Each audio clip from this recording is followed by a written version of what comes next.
Hey guys, welcome to the Jam Jar Junkies channel. Sorry it's been a while. I've had lack of technology due to everything shutting down, and I keep having technical difficulties with the technology that I do have. So we're going to do a jar today.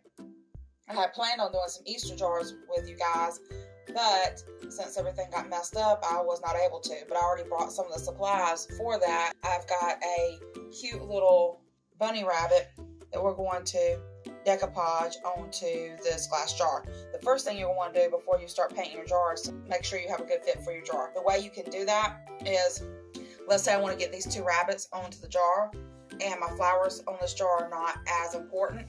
So I'm going to take my napkin and kind of fold it, and I'm going to see if it fits. And you can see that it does fit around the jar if I cut it there. So I think that's what we're going to do. So instead of an Easter jar, this is going to be more of a spring type jar. The first thing that you'll want to do is make sure that you've cleaned your jar well. Soap, water, removed all the labels. Use some alcohol to finish cleaning and making sure that everything else is off the jar. Then we're just going to turn it upside down. It's up to you if you want to paint the bottom or not. I usually do. And get our paint ready to paint. We'll be painting it white. You're probably going to want to paint 2 or 3 layers on your jar to make sure that the jar is completely covered.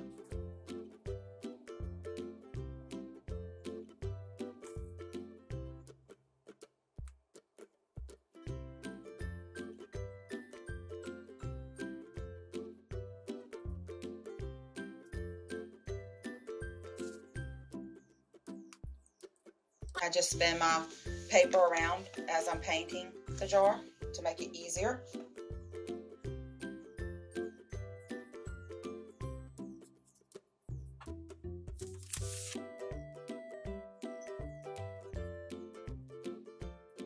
Give it at least an hour or 2 between each coat of paint, and then give it at least a good 2 hours to dry completely before you start putting your design on your jar.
You're going to want to coat your jar with Mod Podge.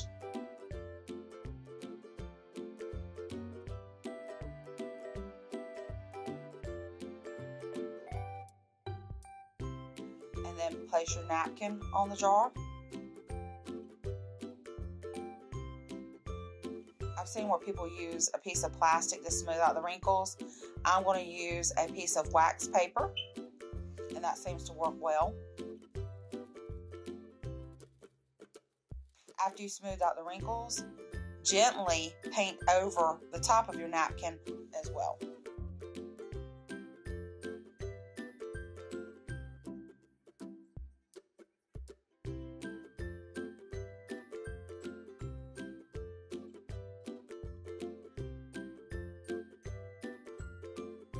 I think this jar turned out very nicely. We're about done with it. The only thing I'd like to do is maybe add a finishing touch with some twine and maybe some flowers. I think will be kind of pretty around the top right there. Let's add some green twine because I think that's a good spring color and it matches and goes with some of the greenery already on the jar. So I want enough twine to be able to wrap around the top of the jar 3 to 4 times. So I'll measure it out roughly.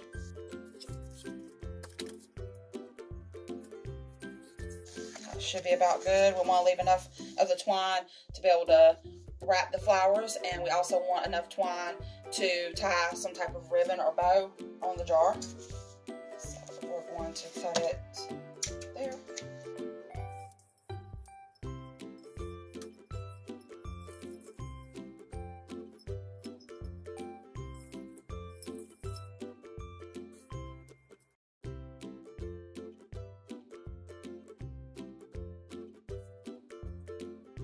Use some clear sealer spray to seal your jar before you add your flowers and your ribbon to it. I'm just going to cut off the extra ribbon and we're done.